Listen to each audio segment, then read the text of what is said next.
एक सेकंड दो मुझे बस। ठीक है सर।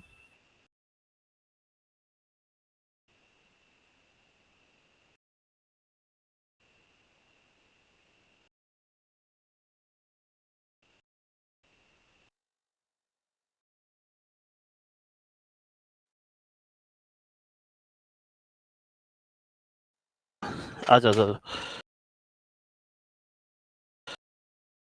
अनिक।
ओके, अभी एक सेकंड इसमें AWS लॉगिन कर लेता हूँ, फिर स्क्रीन शेयर करते हैं।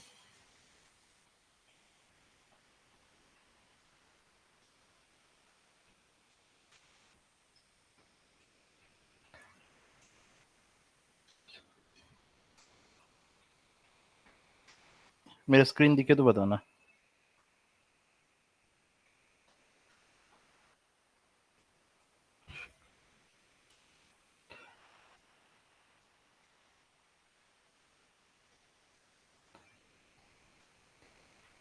मेरा स्क्रीन दिख रहा है? हाँ जी सर, दिख रहा है। Yes sir. Yes sir. हाँ जी सर, दिख रहा है। ओके, तो अभी हम लोग एक बार AWS पे लॉगिन कर लेते हैं, जो हमने अकाउंट बनाया था, और उस पे हम लोग फिर अभी EC2 मशीन पे कुछ लोड बढ़ाएंगे। पहला टास्क हमारा ये है कि उस पे हमें कुछ लोड बढ़ाना है, और फिर उसके बाद हम लोग उस पे एक अलार्म सेट करेंगे क्लाउड वॉच में। ठीक है, तो ये मेरा भी अकाउंट आ गया है। ठीक है, तो यहाँ तक हमने लास्ट टाइम अकाउंट बनाया ही था। जब आप अकाउंट बना लेते हो उसके बाद आप जस्ट लॉगिन करते हो। ठीक है, और लॉगिन होने के बाद हम लोग EC2 में गए थे। अभी चेतन सर, ये एसक्यूएल के लिए है ना? नहीं नहीं, AWS क्या है, एक क्लाउड प्लेटफॉर्म है जो आपको ओके। सर्विस प्रोवाइड पर करता है। मतलब हमें नहीं, कोई भी फर्म है, कोई भी कंपनी है, जैसे कोई स्टार्टअप है, उसे डेटाबेस चाहिए तो उसे डेटाबेस क्रिएट करना है तो इमीडिएटली वो AWS में डेटाबेस सेटअप कर सकता है। कोई कंपनी है, उसे अगर कुछ और चाहिए तो वो एक सेकंड दो मुझे बस। ठीक है सर।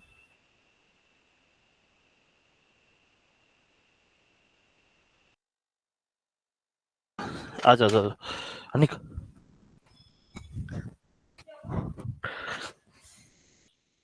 एक सेकंड।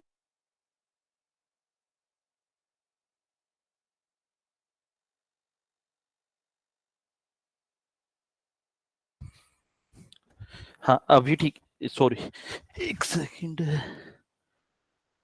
हाँ, अभी मेरा वही सारा है ना। तो हाँ बेसिकली जी। AWS क्या है ना, क्लाउड प्लेटफॉर्म है, राइट। लेट्स से कोई कंपनी को कोई स्टार्टअप स्टार्ट करना है, तो पहले क्या होता था ना कि जब ये क्लाउड का कॉन्सेप्ट नहीं था, तो अगर आपको लेट्स से डेटाबेस चाहिए, ऑपरेटिंग चाहिए, सिस्टम चाहिए, तो आपको ऑर्डर करना पड़ता था ओरेकल के साथ, या फिर ये रेड हैट हो गया, ubuntu, जो भी जो सिस्टम बनाता था, टूल्स बनाते थे, फिर उसे आपको कहीं पे सेटअप करना पड़ता था। लेट्स से कोई स्टार्टअप ओपन कर रहे हैं, तो वहां पे आपको पूरा सिस्टम सेटअप करना पड़ रहा है। तो इससे क्या प्रॉब्लम होता था कि बहुत टाइम इन्वेस्ट होता था इन सब चीज़ों में, और इन सब में हम लोगों को बहुत एफर्ट डालना पड़ता था कि अगर मुझे पहले डेटाबेस के लिए मशीन्स मंगवानी है, कंप्यूटर्स, फिर उसमें लाइनेक्स इंस्टॉल होगी, उसके ऊपर डेटाबेस इंस्टॉल होगा, वो सब बहुत टाइम वेस्ट होता था। ठीक है। तो अभी क्या हो गया कि जब से क्लाउड कम आ गया है, तो आपको अगर कोई भी कंपनी सेटअप करनी है या स्टार्टअप स्टार्ट करना है, राइट, आपको ऑपरेटिंग सिस्टम चाहिए, डेटाबेस चाहिए। तो आपको ऐसा नहीं है कि कोई एक रूम चाहिए, पहले आप कंप्यूटर हार्डवेयर ऑर्डर करोगे, उसके ऊपर इंस्टॉल करोगे। अभी AWS वगैरह में आप इंफ्रास्ट्रक्चर इमीडिएटली सेटअप कर सकते हो कि ठीक है, मैं एक वेबसाइट बना रहा हूँ, मुझे उसे एक मशीन पे रन करना है, लेट्स से मुझे एक मशीन पे उसे अब डिप्लॉय करना है, तो वो आप एकदम से क्लाउड में क्रिएट कर सकते हो। आपके प्रोजेक्ट में आपको 10 डेटाबेस की नीड है अलग अलग काम के लिए। एक में आप अकाउंटिंग का डेटा स्टोर करोगे, एक में लेट्स से HR का, एक में आप कुछ सेल्स का, अलग अलग डेटाबेस आप इमीडिएटली क्लाउड में क्रिएट कर सकते हो। और उसको आपको उतना पे करना है मंथली बेसिस पे।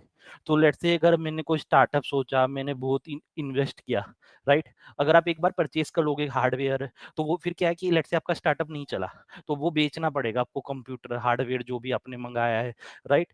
तो अभी इसमें क्या मंथली पे करते हो, जितना आप यूज कर रहे हो आपको पे करना है। लेट्स से आपका नहीं चला बिजनेस, आपको लग रहा है नहीं ये चलेगा नहीं, या मुझे 10 डेटाबेस नहीं चाहिए, मुझे तो 2 ही चाहिए, 8 डेटाबेस आप जस्ट बंद कर दोगे और उनका फिर आपको चार्ज नहीं लगेगा।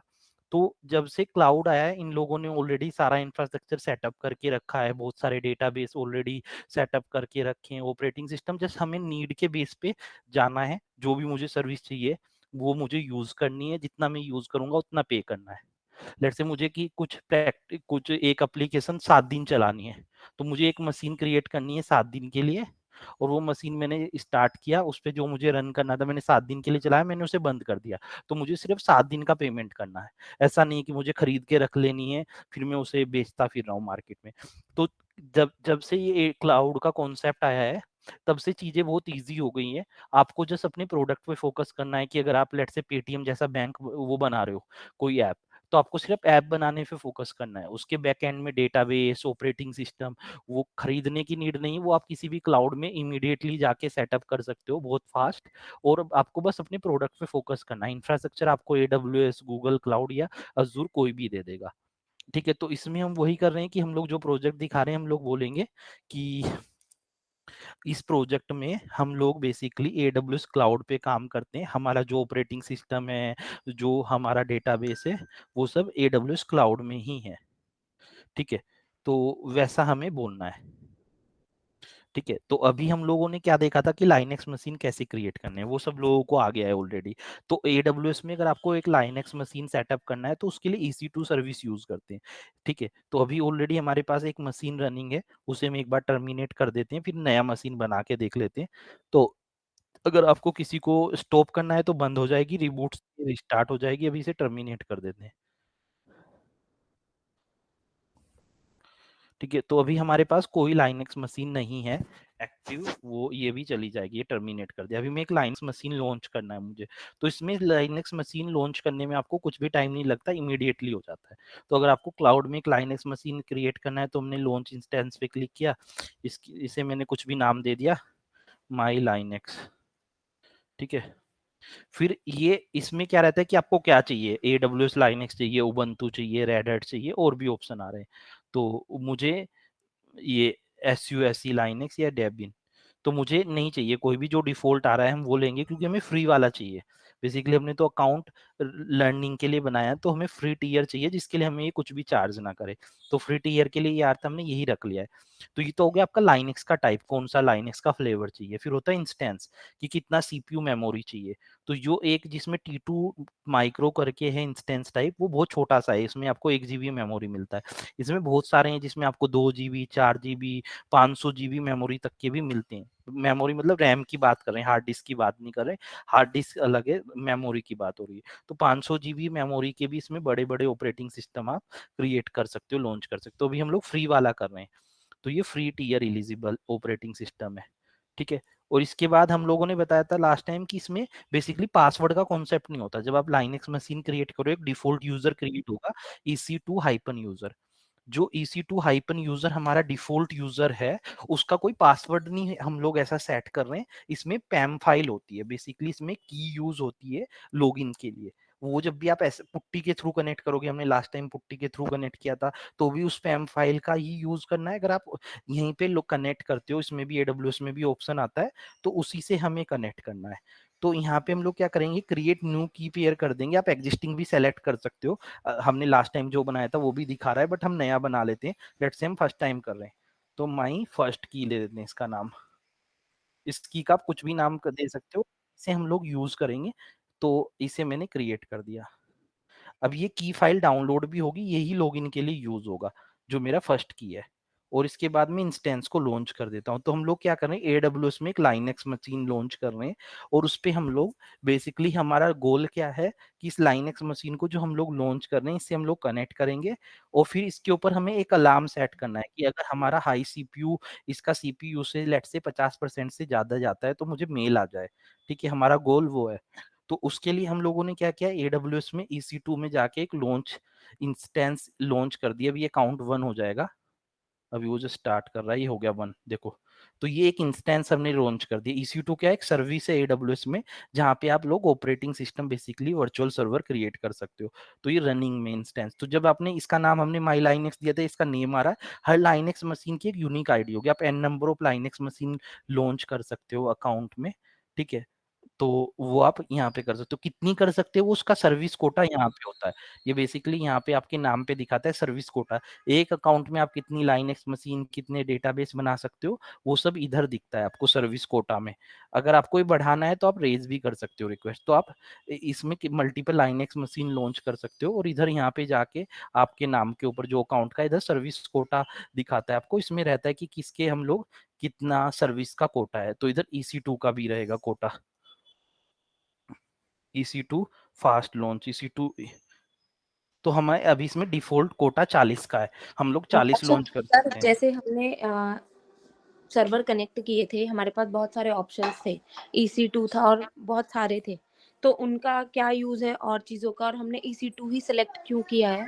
नहीं देखो, EC2 की तरह इसमें हर सर्विस का एक पर्पज है। ठीक है, इसमें एक सर्विस है RDS। RDS का मतलब है रिलेशनल डेटाबेस सिस्टम। अगर आपको डेटा, अब म्यूट कर लो, अगर आपका डेटाबेस है, आपको डेटाबेस क्रिएट करना है। डेटाबेस का क्या पर्पज होता है, डेटा स्टोर करने के लिए, राइट। तो अगर आपको डेटाबेस क्रिएट करना है तो आपको RDS यूज करना है।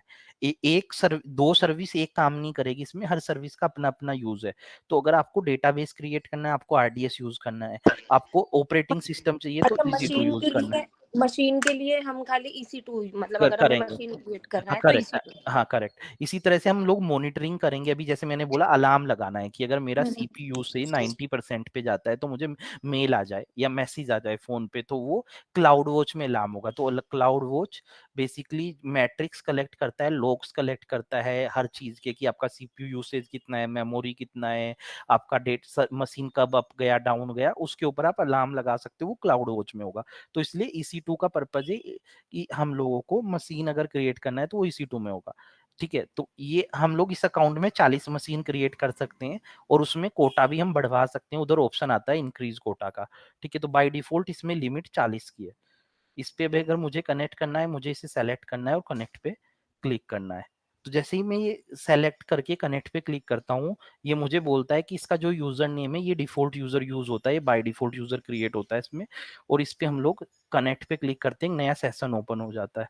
तो ये मेरा EC2 लॉन्च हो गया है अभी, और इससे हम लोग कनेक्ट कर रहे हैं। तो ये मेरा एक लाइनेक्स मशीन है, देखो ये लिखा हुआ मेरा aws.amazon.com लाइनेक्स, ये अमेजोन लाइनेक्स है। 2023 में जो इनका लेटेस्ट वर्जन आया था, वो ये वर्जन है, और इस पे हमने कनेक्ट कर लिया है। अगर इसमें मैं डिस्क वगैरह की बात करूँ तो आपको फ्री से मेमोरी दिखता है। तो फ्री में मेमोरी बता रहा है free-k, free-m। तो MB में बता रहा है, तो मुझे कुल टोटल 949 MB मेमोरी मिला है। तो फ्री कमांड हम लोग लिख भी देंगे, जो बेसिकली यूज होता है वो आपको मेमोरी बताने के लिए यूज होता है कि आपकी में मेमोरी कितना है। तो इस लाइनेक्स मशीन में जो हमें ऑनलाइन मिला है, इसमें सिर्फ हमारा कितना मेमोरी है, 949 MB मेमोरी मिला है। बेसिकली 1024 होता है 1 GB में, उतना नहीं मिलता, कुछ ना कुछ वो बफर कैश के लिए यूज कर लेता है। तो हमें 949 मिला है। तो फ्री कमांड से हम लोग चेक कर सकते हैं कि कितना मेमोरी वगैरह है। पहले शायद किसी बैच में दिनेश सर ने कवर भी किया होगा, बट हम लिखते हैं we can check the memory usage using free command. ठीक है, तो सर DU-DH और फ्री में क्या डिफरेंस है? भाई रैम और मेमोरी, रैम आपका 1 GB मिला है, DF आपको डिस्क यूसेज बताता है। अच्छा, डिस्क फाइल सिस्टम, बेसिकली आपका डिस्क में फाइल स्पेस आपका 500 जीबी आपका सी ड्राइव लेट से, राइट।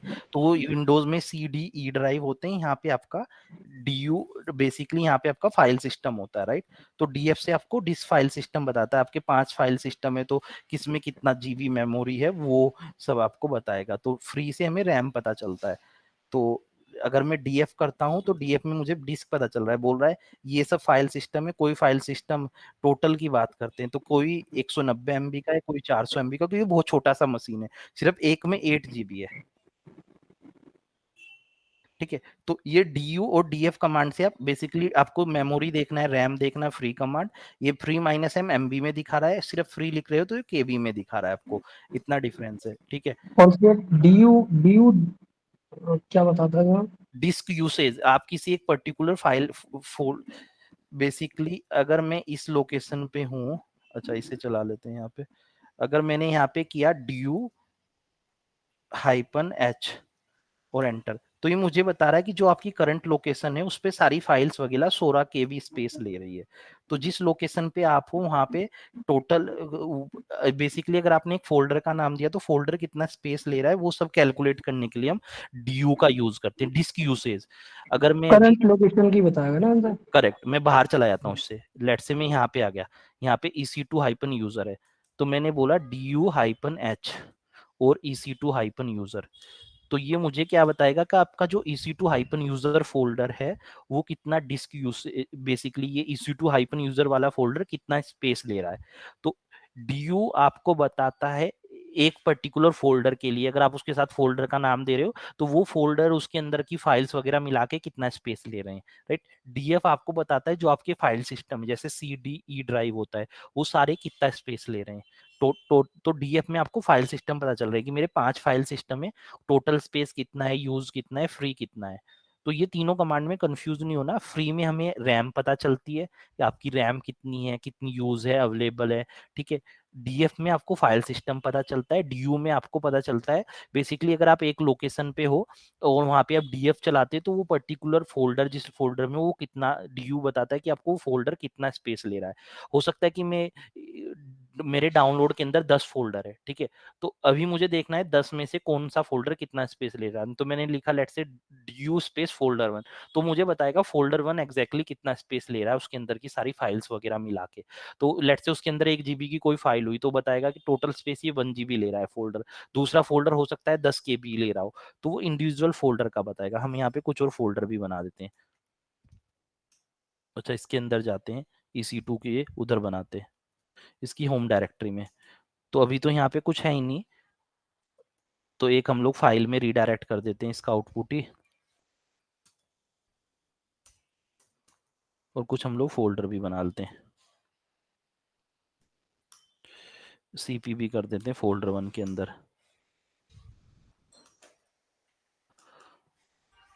तो अभी अगर मुझे देखना है कि ये मेरे पास लेट से यहाँ पे फोल्डर 1 है, मुझे कितना स्पेस ले रहा है, LS-L से नहीं पता चलता ना मैं, तो हम लोग अगर DU करेंगे और हम लिख देते हैं DU स्पेस फोल्डर 1, तो ये बताएगा इसके अंदर की सारी फाइल्स वगैरह मिला के कितना स्पेस आपका ले लेगा।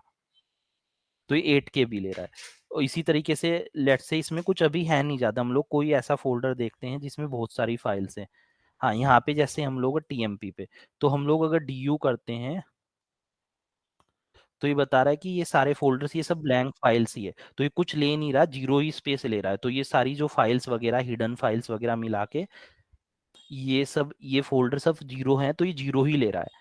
तो डीयू आपको एक इंडिविजुअल फोल्डर का बता देगा कि जिस लोकेशन पे आप हो या जिस फोल्डर का नेम आप दे रहे हो वो कितना स्पेस ले रहा है, ठीक है। तो अगर आपको चेक करना है किसी का पर्टिकुलर स्पेस वगैरह तो आप डीयू का यूज करोगे, बट अगर आपको फाइल सिस्टम देखने तो सी डी ई ड्राइव का बेसिकली तो डीएफ का यूज करोगे, जैसे सी डी ई ड्राइव होते हैं, ठीक है। तो डीयू कमांड आपको डिस्क यूसेज बताता है पर्टिकुलर फोल्डर वगैरह का।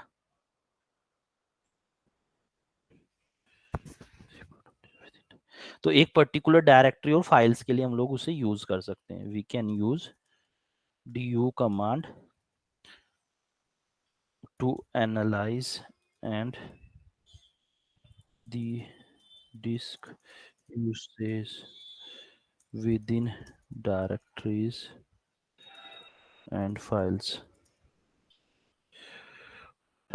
जब आपको देखना है कौन सी डायरेक्टरी बेसिकली बहुत सारा स्पेस ले रही है, आपके पास 10 डायरेक्टरीज हैं और आपको डीएफ आपको लग रहा है यार आपका फाइल सिस्टम फुल होने वाला है, तो तब आपको आइडेंटिफाई करना है कौन सी डायरेक्टरी ज्यादा स्पेस वगैरह ले रही है 10 में से, तो आप डी कमांड का यूज करोगे तो अलग अलग बता देगा भाई D1 इतना ले रहा है, D2 इतना ले रहा है, D3 इतना ले रहा है। ठीक है, तो आपको जब स्पेस वाली फाइल्स वगैरह फोल्डर आइडेंटिफाई करने तब ये हेल्पफुल रहता है।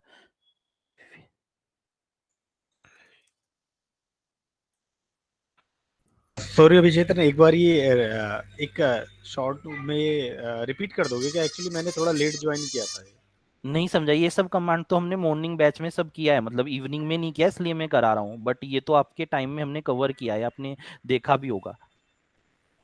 हाँ सर। पर्टिकुलरली ये फाइल को चेक फ्री करने के लिए फ्री वापस से और बता ड्यू देता हूँ, बट डीएफ आप मैंने मॉर्निंग से जो भी क्लास अटेंड कर रहा है उससे यही एक्सपेक्टेशन है कि उसे ये सब चीजें आती हैं। हाँ सर। UDF सर आप सुनता रहे मेरी आवाज? हेलो। मैं एक बार वापस से शिवा बताता यू हूँ, आर तो अभी ऑडिबल। यस बेसिकली शिवा, हम यू आर लोगों ऑडिबल। को आप एक लाइनेक्स मशीन पे, हमने AWS में एक लाइनेक्स मशीन लॉन्च किया, राइट? सॉरी मेरी मुझे वॉइस नहीं आती बीच में, अभी कोई बीच में कुछ बोल रहा था क्या? हाँ सर, मैं बोल रहा था। हाँ जी बताइए। हाँ सर, मैं ये बोल रहा था कि सर जैसे हम सर ये AWS पे हम लिनक्स मशीन हम चला रहे हैं, तो इसमें सर ये जितनी भी सारी कमांड है सर, ये आपने हमको पढ़ाई हुई है लिनक्स वाले की।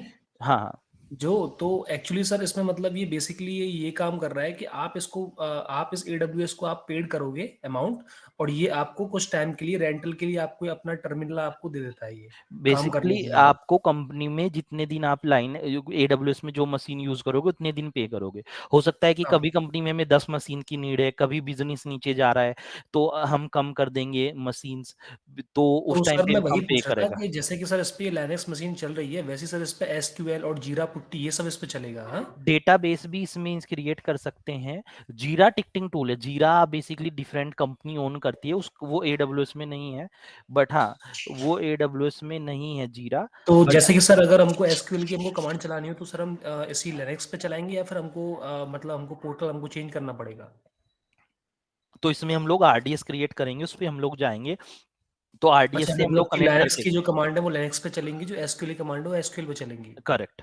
तो हमें लाइनेक्स आता है, सेल स्क्रिप्टिंग आता है, डेटाबेस आता है, वही हम लोग अभी हम लोगों को बेसिकली वो कहीं पे तो होता होगा ना, अभी तो हमने अपने लैपटॉप में सीख लिया, राइट? तो अब कंपनी के मशीन पे जो कंपनी में लाइनेक्स था उस पे कैसे काम करते थे या RDS पे कैसे करते थे, राइट? तो वो हम सीखने की कोशिश कर रहे हैं, तो हमें अपने प्रोजेक्ट में बताना है कि जो हमारा प्रोजेक्ट है वो पूरा AWS में रन होता है, जो भी हमारे डेटाबेस हैं, लाइनेक्स मशीन है, हमारा जो भी फाइल्स वगैरह आती हैं, स्टोरेज है, उसके लिए हम लोग S3 यूज करते हैं, तो हमारा पूरा AWS बेस्ड प्लेटफॉर्म है। अभी रिसेंटली हमारी कंपनी ने माइग्रेट किया है ओल्ड सिस्टम से AWS में, तो AWS में अभी हम लोग ये कुछ सर्विसेज यूज करने लगे हैं। ठीक है, टिकटिंग टूल वगैरह डिफरेंट कंपनी ओन करती हैं, उनका क्लाउड से कोई रिलेशन नहीं, तो जीरा हम लोग सेपरेट सीखने वाले हैं, वो एक सेपरेट कंपनी ही ओन करती है।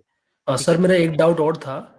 जैसे कि सर हमने सेल स्क्रिप्टिंग की है, SQL हमने किया है, लिनक्स हमने किया है, तो उस पे सर हम काम कर रहे थे, तो सर जो हम इनपुट डाल रहे थे वही उसका आउटपुट निकल रहा था। ऐसी सर इसका सेम है, जो हम इनपुट इस पर डाल रहे हैं उसका आउटपुट निकल रहा है, तो इसमें सर कुछ डिफरेंट है, मतलब कुछ नहीं नहीं, स्ट्रॉन्ग इसमें ये कुछ? बेसिकली लाइनेस का मैंने बोला था मोस्टली 95% सारी चीजें सेम चलेगी, आप कोई भी फ्लेवर यूज करो। ये AWS हाँ लाइनेक्स से हमने उबंटू पे काम किया, हमने ऑनलाइन प्रैक्टिस किया, जी। 95% सारी कमांड सेम चलने वाली। तो सर कोई इसमें कुछ कोई सॉलिड मतलब डिफरेंस के भाई इसमें ये चीज़ है नहीं, कि ये फाइल ट्रांसफर करती है, नहीं, कि ये ये फाइल? बेसिकली क्लाउड में है तो आपको सेटअप करने में कुछ टाइम नहीं लगता है, 1 मिनट में कर सकते हो, आपको कुछ एक्स्ट्रा कॉस्ट नहीं, जितना यूज करोगे उतना पे करोगे, यूज नहीं कर रहे हो तो बंद कर दो, वो सब उसके फीचर्स हैं, राइट? आपको टेंशन नहीं है, आप अपना ऑफिस गांव में भी खोल लो, जहाँ पे लेट से कितना भी टेम्परेचर हो, तो ऐसा नहीं है कि आपको किसी सिटी में आप एक स्टार्टअप स्टार्ट कर रहे हो, आपके पास 4 लोग हैं, तो आपको ऐसा नहीं कि किसी Tier 1 सिटी में जाके ही अपना स्टार्ट करना है, क्योंकि क्लाउड तो आपको कहीं भी एक्सेस होगा, जस्ट आपको प्रोडक्ट पे फोकस करना है जो आपका बिजनेस है। तो क्लाउड से लाइफ बहुत इजी हो गई है, और वर्क फ्रॉम होम में भी इसने काफी हेल्प किया है, क्योंकि चीजें जब क्लाउड में है तो सब एक्सेस वगैरह इजी हो गया है। बहुत पहले ये था कि कंपनीज में जहाँ पे ऑफिस में सेटअप था वहीं पे जाके लोगों को काम करना था, तो अभी वो उतनी डिपेंडेंसी नहीं है क्लाउड आने के बाद। हाँ जी हेलो राहुल। सर, पर सर ये पूछ रहा था, जैसे हमारा मेरे से पूछा था कि आपके फिजिकल सर्वर है या नहीं, कि क्लाउड पर रहते हैं, इस पे नहीं सर नहीं, तो क्या आप बताओ। बोलो नहीं, वर्चुअल सर्वर हम AWS क्लाउड यूज करते हैं, EC2 लाइनेक्स मशीन, EC2 का फुल फॉर्म में भी लगता है वर्चुअल सर्वर इन क्लाउड। ठीक है, तो हम वर्चुअल सर्वर ही यूज करते हैं, AWS क्लाउड यूज करते हैं हम लोग, मुंबई रीजन में यूज करते हैं। AWS क्लाउड के बहुत सारे रीजन होते हैं, राइट, अलग अलग रीजन भी, मुंबई हो गया, अलग अलग जहाँ पे भी उनका डेटा सेंटर है, राइट। तो हम लोग मुंबई रीजन पे काम करते हैं, हम लोगों ने मुंबई रीजन में ही अपनी मशीन्स वगैरह सब सेटअप किए, उसी से हम कनेक्ट करते हैं, पुट्टी के थ्रू या डायरेक्टली, इतना बताना है। Okay sir. और सर ये अ, S3 क्या होता? S3 अब ये देखेंगे, सिंपल स्टोरेज सर्विस है, जैसे आप एक्सटर्नल हार्ड डिस्क लगाते हो ऐसे ही वो स्टोरेज के लिए यूज होती है, कितना भी डेटा आप उसमें स्टोर कर सकते हो, वो इलास्टिक है, वो ग्रो करता रहता है, ऐसा उसकी कुछ लिमिट नहीं है, पेटाबाइट्स में भी आप लेके जाओगे तो वो ग्रो करेगा, ऐसा नहीं है कि वो डिस्क फुल की एरर दे देगा आपको। सर ये मुंबई रीजन, सर ये एक लोकेशन है पर्टिकुलर या फिर सर ये क्या है? ये लोकेशन है बेसिकली जहाँ पे भी उन्होंने अपना डेटा सेंटर ऑफिस सेटअप किया है, जहाँ पे उन्होंने फिजिकली सर्वर मशीन्स डेटाबेस और सारी नेटवर्क वगैरह सेटअप किया है AWS ने, वो लोकेशन दिखाता है। तो उनका इंडिया में मुंबई में, हैदराबाद में भी वो कर रहे हैं, वो अभी इधर दिखा नहीं रहा है, तो इंडिया में मुंबई में ही उनका आया था, तो मुंबई में हम लोग डेटा सेंटर यूज करते हैं। बाकी अलग अलग वर्ल्ड वाइड उनका है, अलग अलग कंट्रीज में, तो हम लोग इंडिया में हमें वही चीप पड़ेगा। चेतन सर, हाँ जी। सर जैसे हम इसमें अभी लाइनेक्स का यूज़ कर पा रहे हैं उस EC2 में जाके, तो उसी तरीके से हम जैसे एसक्यूएल हो गई या कोई और प्रोग्रामिंग लैंग्वेज हो गई तो उसे भी यूज़ कर सकते हैं इसमें।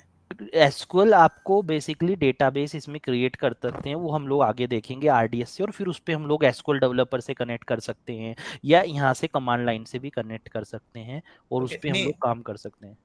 जैसे कोई प्रोग्रामिंग लैंग्वेज वगैरह भी है तो वो उसका भी हम सब यहाँ पे कोड वगैरह देखो, लिख सकते हैं। वो सब उसके लिए ग्लू वगैरह सर्विस है, वो हम लोग देखेंगे, आप ग्लू में कुछ भी लिख सकते हो, बहुत सारी सर्विसेज है, ग्लू में पाइथन जावा में कोड लिख सकते हो, वो सब रन कर सकते हो, वो कोई वो प्रॉब्लम सब नहीं। मतलब AWS में ही सब आ जाएगा ये, है ना? हाँ करेक्ट, आपका ओके टिकटिंग टूल वगैरह छोड़ के सब कुछ इसी में हो जाएगा।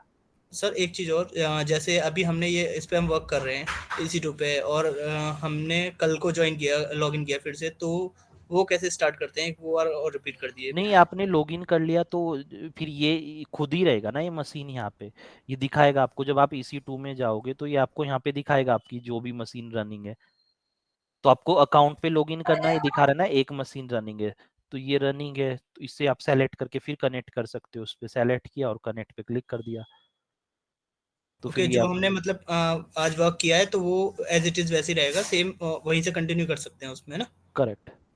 ओके। ओके, ठीक है, ये देखते हैं, अभी हम लोग आते हैं, ये तो EC2 हमने AWS में एक लाइनेक्स मशीन लॉन्च कर लिया, लॉन्च इंस्टेंस पे क्लिक करके, ये इसका IP एड्रेस है, राइट, और इस पे आप पुट्टी से कनेक्ट कर सकते हो, कल की वीडियो में है, राइट, और दूसरा आप पुट्टी से नहीं यहाँ पे भी सेलेक्ट करके कनेक्ट कर सकते हो, नेक्स्ट करके, ये कनेक्ट करेंगे, ये नेक्स्ट जाएगा, तो इधर से भी कनेक्ट कर सकते हो, तो आप दोनों तरीके से बोल सकते हो, पुट्टी से भी आपने कनेक्ट किया है और आपको AWS अकाउंट का एक्सेस है, तो उधर से तो आप डायरेक्ट ही कर लेते हो, आपको पुट्टी की नीड नहीं है अभी के सर टाइम में। सर इसकी रिकॉर्डिंग हो रही है? हाँ हाँ, ठीक है, तो ये हमारा कनेक्ट हो गया। अभी देखो, इसमें मैंने बताया था फ्री से हम लोग रैम देखते हैं, इसमें ये बहुत छोटी सी मशीन है, इसमें 1949 MB रैम है, ठीक है, और DF से हम डिस्क फाइल सिस्टम देखते हैं। अभी इसी तरीके से एक कमांड होता है हमारा टॉप, टॉप कमांड बेसिकली हमें बताता है कि आपके ऑपरेटिंग सिस्टम पे कितने प्रोसेस चल रहे हैं, ये सब लाइव चल रहे हैं, कोई मैं किल कर दूंगा नया स्टार्ट हो जाएगा, तो ये सब प्रोसेस हमारे रन हो रहे हैं, ठीक है। एक बार इसे कनेक्ट करके वापस से कनेक्ट करते हैं, हाँ, ये हर प्रोसेस की एक यूनिक आईडी होती है, प्रोसेस PID, बेसिकली अगर आपने कोई स्क्रिप्ट रन किया वो 10 मिनट तक चल रही है तो उसका भी एक PID होगा, ठीक है। किस यूजर से रन हो रही, सारी हमारी रूट यूजर से हो रही, क्योंकि हमने EC2 यूजर से कुछ चलाया नहीं है।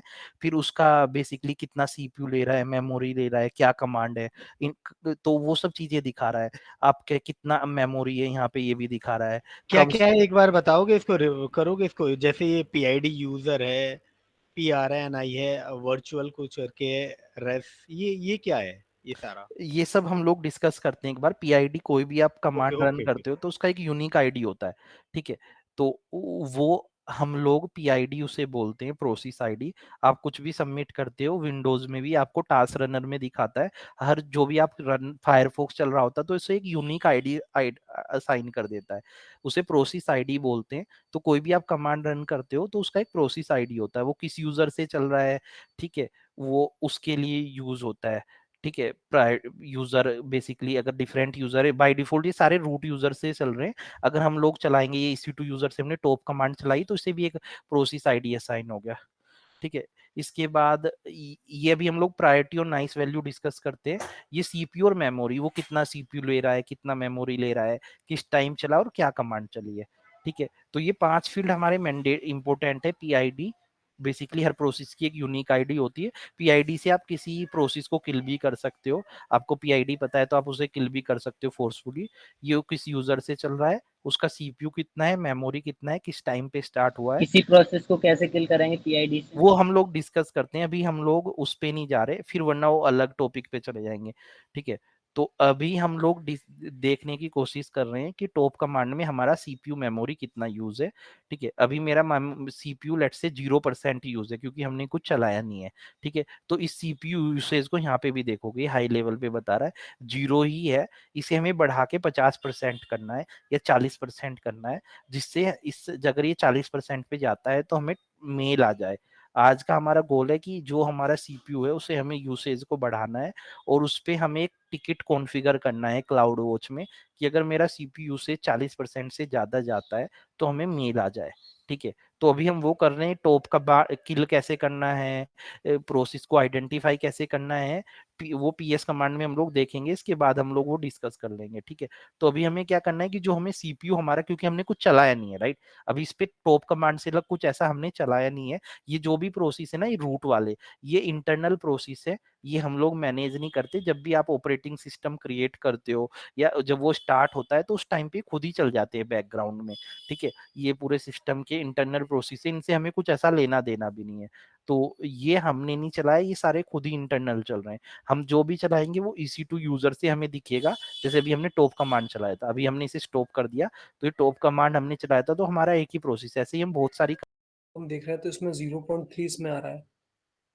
हाँ, तो इसमें 1% भी नहीं हुआ, जब वो बढ़ेगा ना 1 to 5 तब ऊपर भी दिखाएगा। अच्छा अच्छा अच्छा। ये तो टॉप और कमांड में आता जाता रहता है। तो ये जो मतलब फर्स्ट वन मिनिमम है, 1% होगा तब जाकर वो ऊपर वहां जाकर के वो शो हाँ, करेगा। और बाकी उसमें मतलब वो, हाँ, वो बाकी पॉइंट के बाद में कोई डिजिट होगी तो उसको वो शो नहीं करेगा। नहीं, वो उतना छोटा नंबर नहीं दिखाएगा ऊपर। अभी इसे हम लोग जब बढ़ाएंगे लोड तो वो हमें बढ़ता हुआ दिखेगा। उसे अभी जो भी बेसिकली ये प्रोसेस चल रहे हैं ना, ये सब सिस्टम प्रोसेस चल रहे हैं, ये हमने नहीं चलाए, ये ऑटोमेटिकली रिस्टार्ट होने पे आ जाते हैं और ये खुद ही किल भी हो जाते हैं। तो अभी इन पे नहीं हमें जाना है। अभी हम लोग जब अपने प्रोसेस चलाएंगे तो वो हमें यहाँ पे बहुत सारे प्रोसेस दिखेंगे चलते हुए। हम बहुत सारी कमांड एक साथ चला देंगे, एक के बाद एक कंटिन्यूअसली लूप में चला देंगे, वाइल लूप में। जो कभी बेसिकली कोई ऐसी एक स्क्रिप्ट लिखेंगे जिसमें हम 10 कमांड एक के बाद एक चला देंगे, वो लूप कंटिन्यूसली चलता रहेगा, तब ये बढ़ेगा। तो अभी हमारा जस्ट ये है कि इसे बढ़ जाइए, बाकी फिर हम लोग ये प्रायोरिटी नाइस वैल्यू वगैरह एक बार डिस्कस करेंगे, ठीक है। तो अभी हमें क्या करना है, इस पे बहुत सारी कमांड सबमिट करके लोड बढ़ाना है। बट उससे पहले एक बार हम लोग क्लाउड वॉच में अलार्म कॉन्फ़िगर कर लेते हैं, तब उसके बाद हम लोग लोड बढ़ाएंगे, ठीक है। तो इसमें अभी क्लाउड वॉच क्या है ना, एक सर्विस है AWS में। तो हम लोग क्लाउड वॉच पे पहले जाते हैं,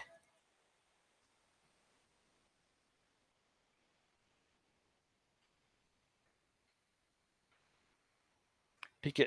तो ये क्लाउड वॉच बेसिकली क्या है, ये क्लाउड वॉच में आप अलार्म क्रिएट कर सकते हो।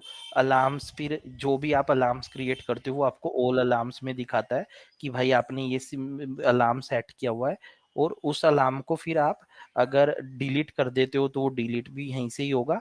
और जो जैसे आप, मैंने 10 अलार्म क्रिएट किए, मैंने 10 मशीन पे सीपीयू का लगाया, बट हो सकता है कि 10 में से सारे सीपीयू में हाई यूसेज ना हो। तो लेट से मैंने लगाया कि अगर किसी मशीन पे 50% से ज्यादा सीपीयू जाता है तो वो अलार्म ट्रिगर हो जाए, हमें मेल कर दे। तो लेट से 10 में से 2 मशीन पे सीपीयू 50% चला गया, तो वो आपको इन अलार्म में दिखाएगा बेसिकली जो अलार्म अभी एक्टिव है। अगर हमने 10 कॉन्फ़िगर किए, ज़रूरी नहीं 10 के 10 में सीपीयू 50% से ज़्यादा जा रहा हो, राइट? हो सकता है किसी में 20% हो, किसी में 30 हो, किसी में 40 यूसेज हो, बट 2 में 70% यूसेज है, तो वो आपको इन अलार्म में दिखाएगा, इस वाले सेक्शन में। ऑल अलार्म में जितने भी आप कॉन्फ़िगर करोगे वो दिखाएगा। अभी हमारा कुछ है नहीं। अभी इसमें क्या होता है ना, लाइनक्स में बेसिकली जब आप कोई मशीन लॉन्च करते हो, तो इधर ही आपको ना इंस्टेंस आईडी पे क्लिक करते हो, तो ये मॉनिटरिंग में अगर आप जाते हो ना, इधर ग्राफ दिखाता है। बेसिकली आपका सीपीयू कितना है, मेमोरी कितना है, आपका ये जो नेटवर्क है वो स्टेबल है नहीं है, इन आउट ऐसा नहीं है कि नेटवर्क स्लो है। तो ये जो मैट्रिक्स यहाँ पे दिखा रहा है, ये जैसा हमारा अभी 0% के आसपास चल रहा है, ये नीचे 1% भी नहीं है।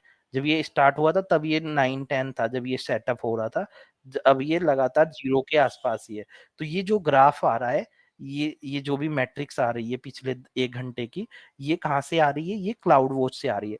बेसिकली जब भी कोई आप मशीन लॉन्च करते हो, डेटाबेस लॉन्च करते हो, राइट? तो ये इंटरनली कुछ-कुछ मैट्रिक्स क्लाउड वॉच में सबमिट करते रहते हैं। जैसे सीपीयू का हुआ, आपका नेटवर्क का हुआ, हर लाइनक्स मशीन की एक हेल्थ चेक करते हैं लोग ऑटोमैटिकली, ठीक है? कि भाई मशीन हेल्थी है, नहीं है। हो सकता है कि ये लाइनक्स मशीन किसी वजह से, कुछ नेटवर्क की वजह से या हाई लोड की वजह से हम लोग इस पे कनेक्ट ही नहीं कर पा रहे, अनरीचेबल हो गई है। तो ये खुद भी हेल्थ चेक करते रहते हैं, राइट? तो ये सारी मैट्रिक्स क्लाउड वॉच में स्टोर होती है। क्लाउड वॉच एक सर्विस है जिसमें जो पूरा आपका जो भी लॉग्स वगैरह हैं, इसका सीपी यूसेज है, मेमोरी यूसेज है, हर 5 मिनट के इंटरवल पे, लेट्स से 10 बजे सीपी यूसेज 1% है, 1% का नंबर वो क्लाउड वॉच में स्टोर कर लेगा। फिर 5 मिनट के बाद 6% हुआ, 6% कर लिया, फिर 11% हुआ, 11 कर लिया, इस तरीके से करता रहता है। ठीक है? तो वो सारे नंबर क्लाउड वॉच में स्टोर करता रहता है। और फिर एक टाइम के बाद जब वो सारे नंबर क्लाउड वॉच में स्टोर हो गए, उस वही नंबर यहाँ पे आपको ग्राफ में दिखाता रहता है। हर 5 मिनट के इंटरवल पे ही आपको ग्राफ दिखा रहा है कि बेसिकली ये हर 5 मिनट के इंटरवल में सीपीयू कैसे है, क्योंकि वो हर टाइम पे आपके हर 5-5 मिनट पे देखो, 5 मिनट्स, 1 मिनट इन पे दिखा रहा है कि हर 5 मिनट पे पहले इतना था, फिर ये हुआ। तो ये उन्हीं नंबर के ऊपर फिर हम प्लॉट कर देते हैं। अगर हमारे पास एक्सेल में भी मैं नंबर लिख लूँ 00, 05, 010, सॉरी 10, 15 पे, और एक नंबर लिख दूँ उसके सामने, तो इस पे भी हम पिवट वगैरह बना के ग्राफ बना सकते हैं, राइट? तो वही ये करता है, ये नंबर स्टोर करता रहता है। जो भी आपका सीपीयू यूसेज है, मेमोरी यूसेज है, नेटवर्क का हेल्थ है, वो सारे स्टोर करता रहता है हर मशीन के लिए। और फिर उसे ही ये लोग, उसी के ऊपर हम लोग अलार्म सेट कर सकते हैं, जो हमें यहाँ पे दिख रहा है। तो मेरी ये लाइनक्स मशीन का एक इंस्टेंस आईडी है।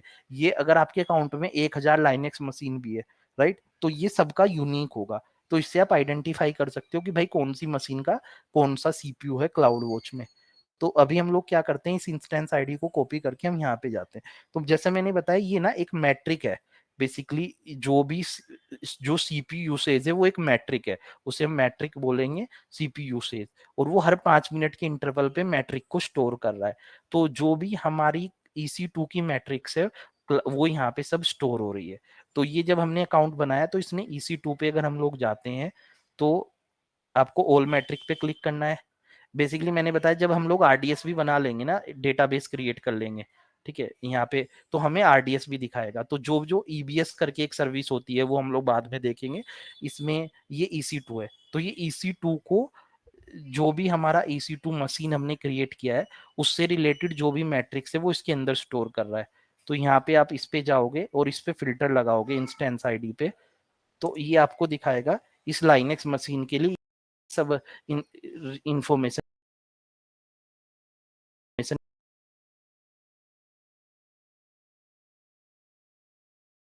ये स्टोर कर रहा है। तो इसके लिए 17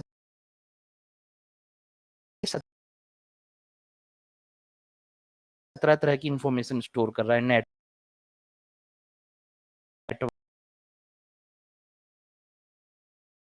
CPU, credit, disc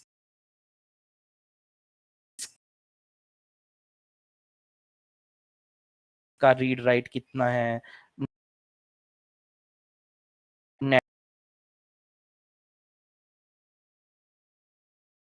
network proper packet जो ट्रांसफर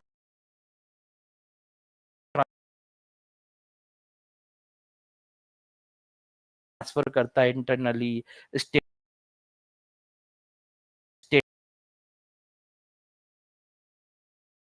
स्टेटस चेक, बेसिकली जो हेल्थ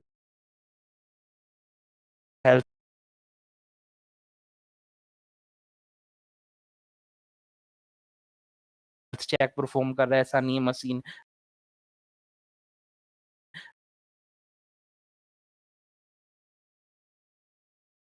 रीचेबल नहीं है, तो ये खुद ही बहुत सारी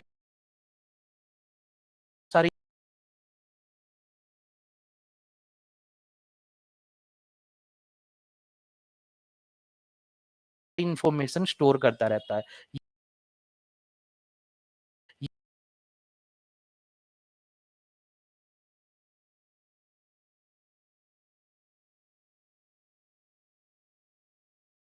ये हमने नहीं बोला ऐसे करने को। जब भी आप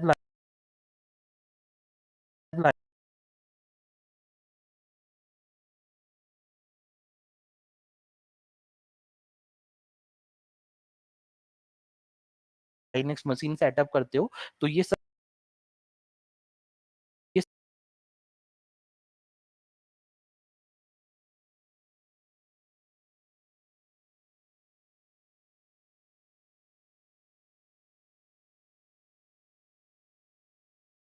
सब स्टैंडर्ड मैट्रिक्स है जो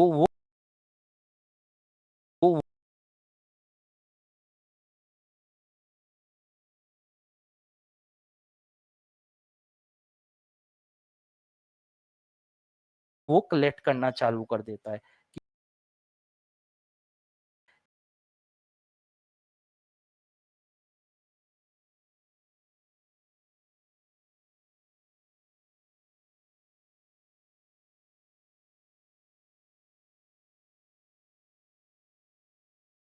कि ठीक है भाई, अगर कोई मशीन क्रिएट हुई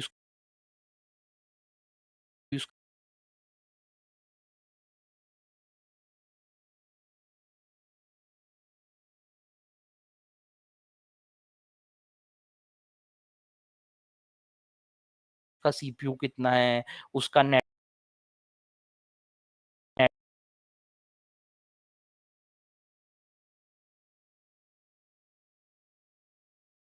स्टेबल है नहीं है, उसका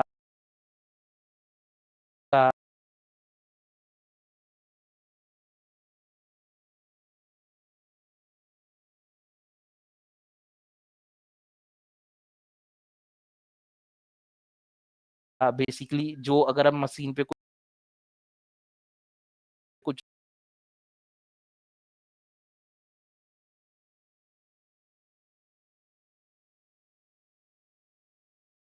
लाइनेक्स मशीन पे कुछ रीड कर रहे हो, राइट कर रहे हो, तो उसमें तो कुछ प्रॉब्लम नहीं, बहुत स्लो हो गई है मशीन, रीड करने में बहुत टाइम लग रहा है। ठीक है, तो उस तरह से कोई प्रॉब्लम नहीं है, वो सारा मैट्रिक्स ये इंटरनली स्टोर करता है और ये सब क्लाउड वॉच में रहता है। तो 17 तरह की मैट्रिक्स ये एक मशीन के लिए स्टोर कर रहा है। तो अगर मैं से इसमें से सिर्फ cloud watch CPU utilisation select करूँ, यहाँ पे 1 आवर सेलेक्ट करूँ, तो ये दिखा रहा है कि ये ऑलमोस्ट 0% है इसका यूसेज, 1% से कम है, 0.261 है, मतलब ये इतना ही चल रहा है यहाँ पे, बहुत कम है। तो इस मशीन का ये सारी मैट्रिक स्टोर कर रहा है। इसी पे हमें अलार्म सेट करना है। ये जो इसका सीपीयू यूटिलाइजेशन वाला है हमारी इस इंस्टेंस आईडी के लिए, ठीक है, इस इंस्टेंस आईडी के लिए हमें अलार्म सेट करना है। तो जो भी मैट्रिक्स है वो हम ऑल में देख सकते हैं, ऑल में जाके। तो ये जब आरडीएस क्रिएट करेंगे, एक सेक्शन यहाँ पे आरडीएस का आएगा। आरडीएस कुछ नहीं है, रिलेशनल डेटाबेस सर्विस, उसके अंदर हम एक माइस्क्ल डेटाबेस क्रिएट करेंगे, तो फिर दिखाएगा कि उस डेटाबेस का भी मैट्रिक्स ट्रैक कर रहा है। तो अगर मैं यहाँ पे जाता हूँ ऑल अलार्म्स पे, तो हम एक नया अलार्म क्रिएट करेंगे। तो जो ये मैट्रिक है सीपीयू यूटिलाइजेशन की, ये ऑलरेडी हमारे डेटा हमारे क्लाउड वॉच में है। इसके ऊपर जस्ट हमें एक अलार्म क्रिएट करना है। वो अलार्म कैसे क्रिएट करना है वो अभी हम लोग यहाँ पे देखेंगे। ठीक है, तो आपको अलार्म क्रिएट करने के लिए ऑल अलार्म्स पे जाना है। ये स्टेप इंपॉर्टेंट है। आपने एक लाइनेक्स मशीन बना ली, ये आपके पास 10 लाइनेक्स मशीन है, आपको आपके मैनेजर ने बोला है कि कुछ इस पे अलार्म्स वगैरह लगाने हैं, तो आपको इंस्टेंस आईडी पता होना चाहिए, वो आपने कॉपी की और क्लाउड वॉच में आपको जाना है, एक नया अलार्म क्रिएट करना है। ठीक है, आपने क्रिएट अलार्म पे क्लिक किया। ठीक है, अलार्म्स के अंदर आपने क्रिएट अलार्म पे किया, तो आपको बोल रहा है मैट्रिक सेलेक्ट करना है। बेसिकली किस मैट्रिक के ऊपर अलार्म लगाना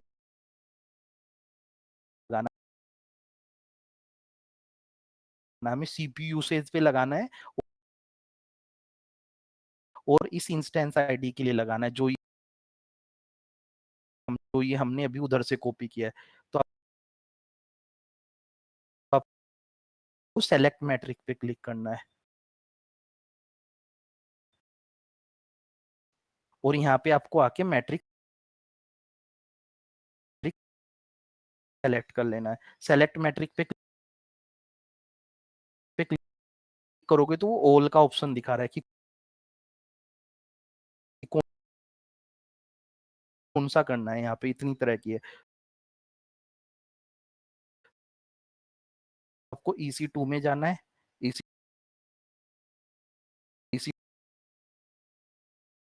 EC2 में इस पे क्लिक करना है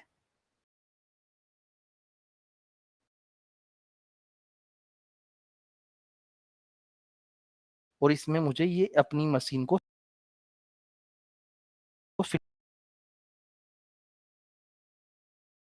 फिल्टर कर लेना है जो हमने उधर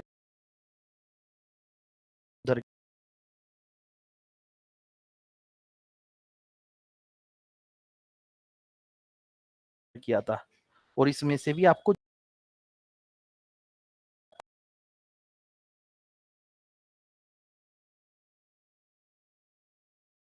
जिस पे लगाना है वो आप सेलेक्ट कर लो।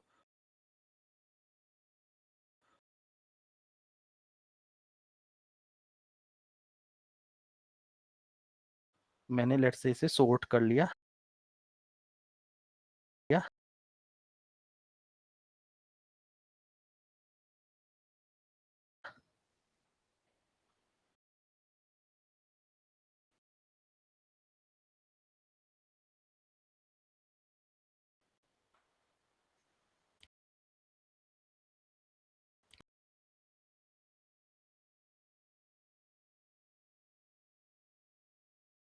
ये CPU यूसेज पे हमें लगाना है।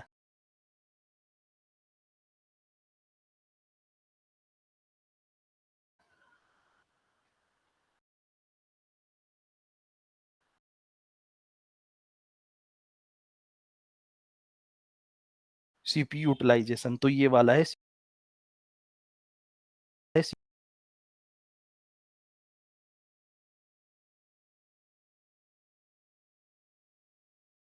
CPU यूटिलाइजेशन इस पे लगाना है। इसे मैंने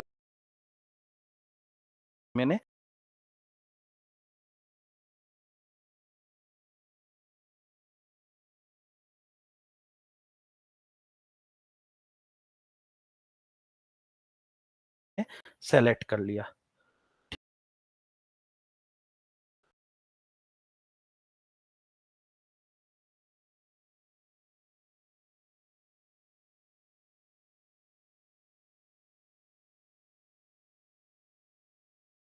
ठीक है, तो ये मैट्रिक में सेलेक्ट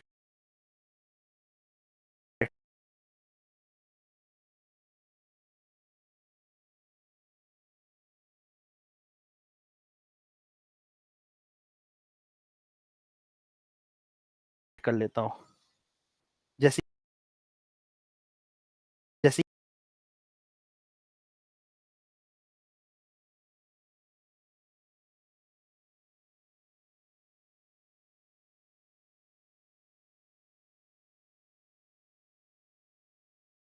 ये आप मैट्रिक सेलेक्ट करोगे तो ये आपको सर यहाँ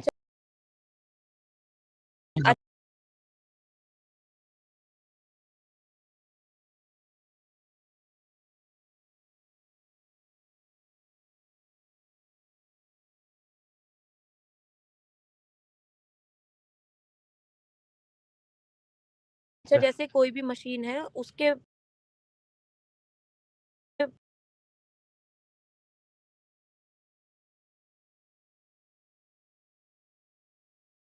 मैट्रिक्स बहुत सारे निकलेंगे और अलार्म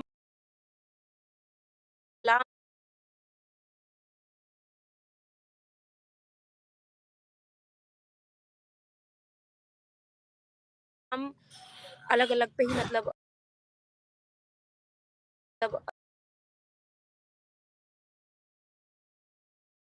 सड़ा हमें सबका लगाना अलग पड़ेगा, अलग वरना वो गड़बड़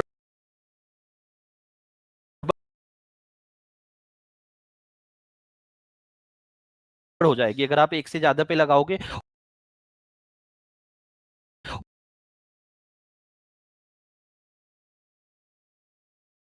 हो सकता है एक मैट्रिक 5% पे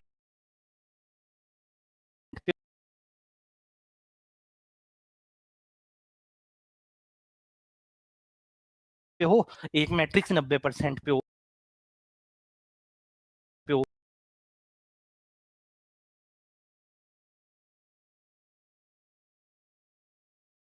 तो वो किस समझेगा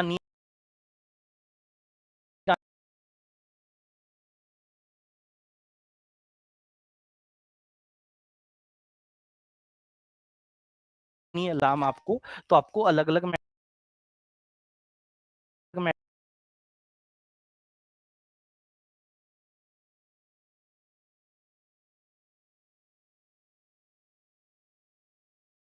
मैट्रिक पे लगाओगे तो क्लैरिटी रहेगी।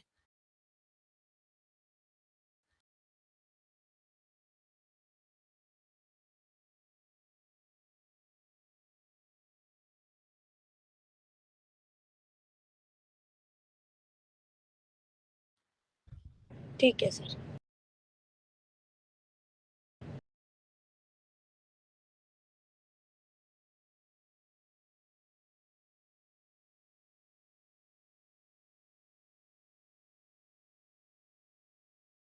ठीक है, तो जो मैट्रिक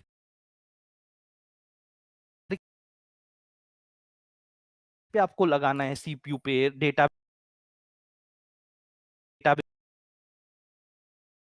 में, लेट से हमें कुछ डिस्क पे लगाना है डेटाबेस का, अगर इस पे डिस्क 90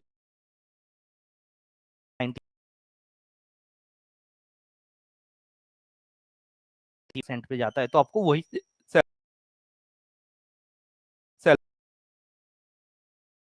सेलेक्ट करना है। तो अभी हम लोग सीपीयू पे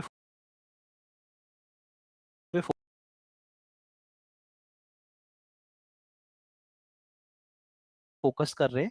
हमने सीपीयू यूटिलाइजेशन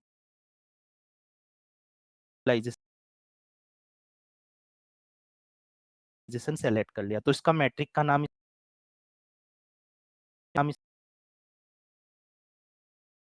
इसने वहीं से ले लिया जो हमने सेलेक्ट किया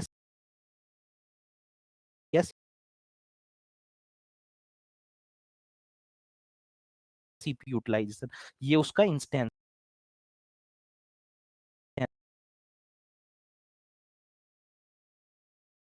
आईडी है इस इंस्टेंस के लिए।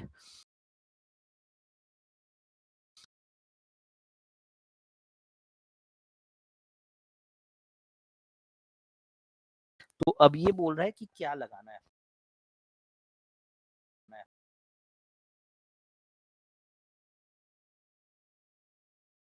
आपको, अवरेज पे लगाना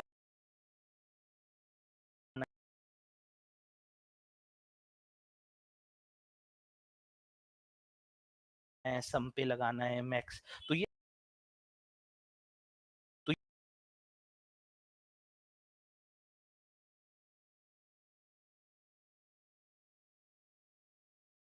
अवरेज पे ही लगाते हैं कि अगर सीपीयू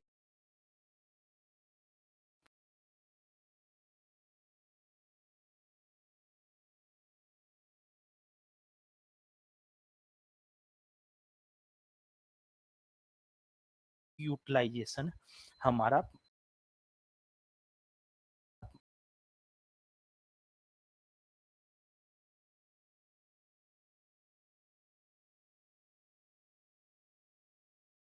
और period 1 minute 5 minute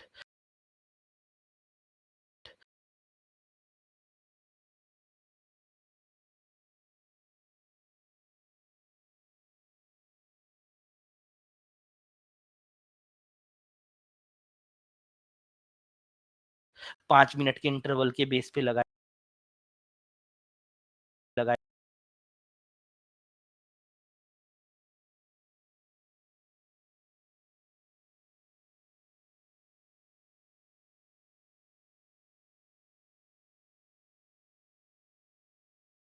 basically 5 minute के इंटरवल पे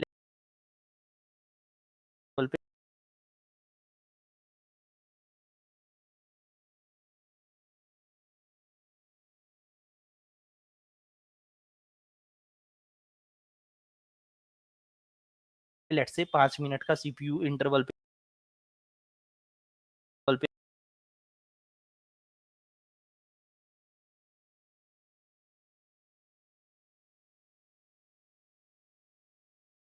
अगर आप देख रहे हो वो ग्राफ में ऐसे आपको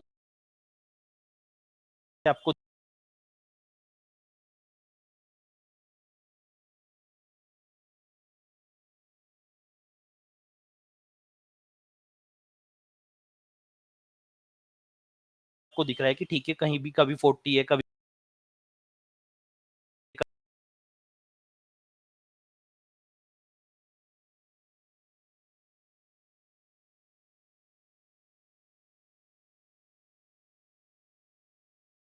कभी 45 है कभी 41 है।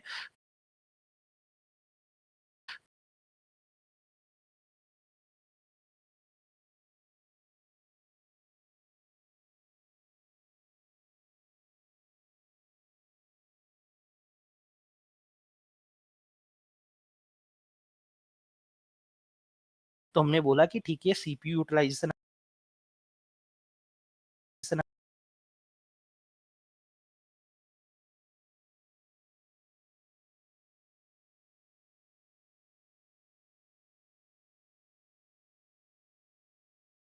घर हमारा अभी के लिए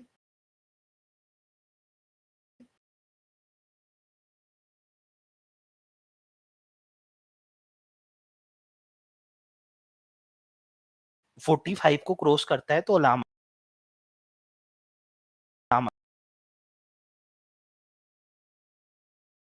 आ जाए और इसमें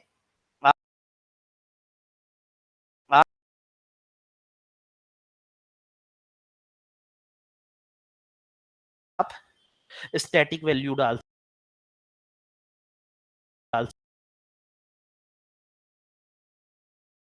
सकते हो, आप ग्रेटर देन लगा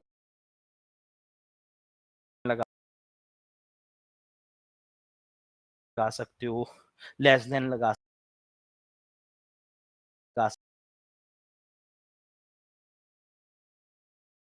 सकते हो, इक्वल लगा सकते हो। तो मैंने बोला अगर मेरा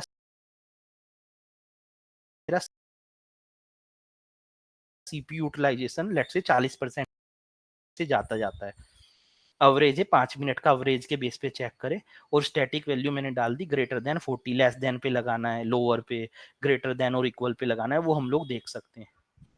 तो मैंने बोला अगर मेरा जो कंडीशन क्या है threshold, use a value as a threshold, कि एक वैल्यू क्या है थ्रेशोल्ड हमारा 40% है। अगर हमारा सीपीयू से 40% से ज्यादा जाता है राइट, 5 मिनट के इंटरवल पे हम लोग चेक कर रहे हैं तो हमें अलार्म आ जाए। तो अभी हमने थ्रेशोल्ड सेलेक्ट किया, फिर हमने नेक्स्ट किया राइट। यहाँ पे आपके पास बहुत सारे ऑप्शन रहते हैं। तो अलार्म स्टेट ट्रिगर, तो अगर आपका 40% को क्रॉस करता है तो क्या करे, अलार्म ट्रिगर कर दे, ठीक है, तो इन अलार्म लगाना है या ओके पे ही रहने दे, तो हम लोग हमेशा अलार्म पे ही करेंगे। ओके और इनसफिशिएंट डेटा हमारे लिए मेक सेंस नहीं करते। अगर कोई लाइनेक्स मशीन टर्मिनेट होगी तब वो इनसफिशिएंट दिखाएगा, तब हम अलार्म को डिलीट कर देंगे, हमें उसकी नीड ही नहीं। तो अगर अलार्म हमारा 40% से ज्यादा सीपीयू होता है तो हमारा अलार्म आए और वो क्या काम करे, you send A notification, basically एक नोटिफिकेशन सेंड करता है। कहाँ पे सेंड करे, तो ये क्या करता है यहाँ पे आपको बेसिकली बताना है कि कहाँ पे नोटिफिकेशन सेंड करे।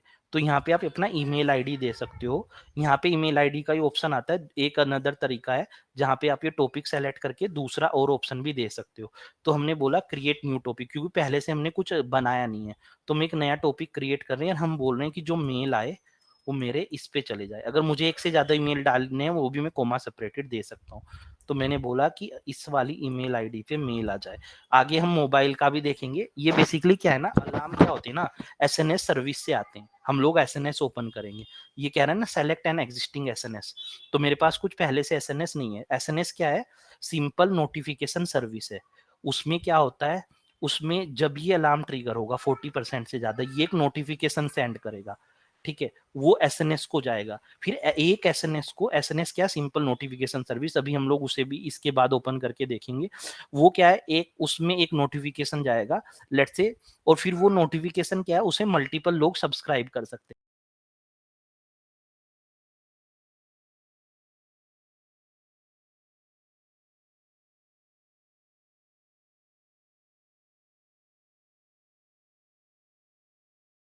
सब्सक्राइब कर दिया, तो जब भी अलार्म अलार्म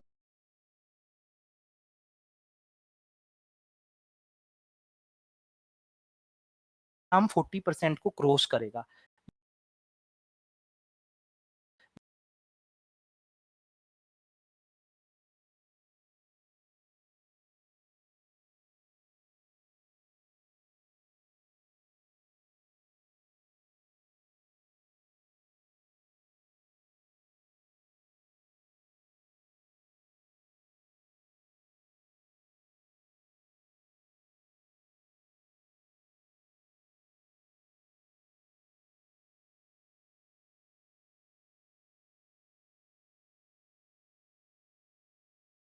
ये जो क्लाउड वॉच है एक नोटिफिकेशन भेजेगा, एक मैसेज भेजेगा एसएनएस